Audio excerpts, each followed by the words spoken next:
Hi hello வணக்கம் நண்பர்களே, நான் உங்கள் தங்கசெல்வி. போன பதிவில் நம்ம ஒரு கவிதை பார்த்தோம்.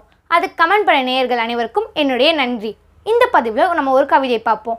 இது குவாரண்டைன் டைமில் மட்டும் இல்லாமல் நம்மளுக்கு படிப்புலையும் இருக்குது.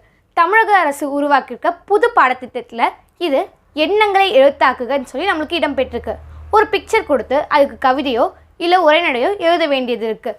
இது ஸ்டேட் போர்ட் ஸ்டூடெண்ட்ஸ்க்கு மட்டும் இல்லாமல் இப்போ சிபிஎஸ்சி பேட்டர்ன்லையும் ஆட் பண்ணியிருக்காங்க. அதுக்கு எடுத்துக்காட்டாக ஒரு பிக்சருக்கு இப்போ கவிதையும் உரைநடை வரிகளும் பார்ப்போம்.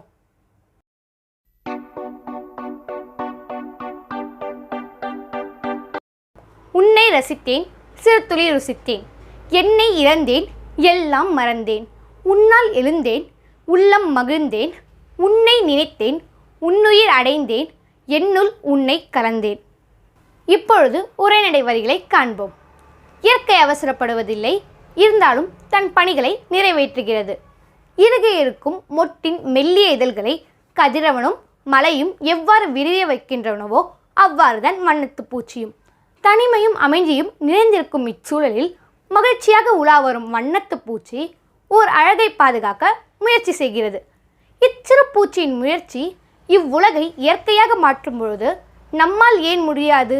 எனவே இயற்கையை பாதுகாப்போம், இயற்கையோடு இயந்து வாழ்வோம்.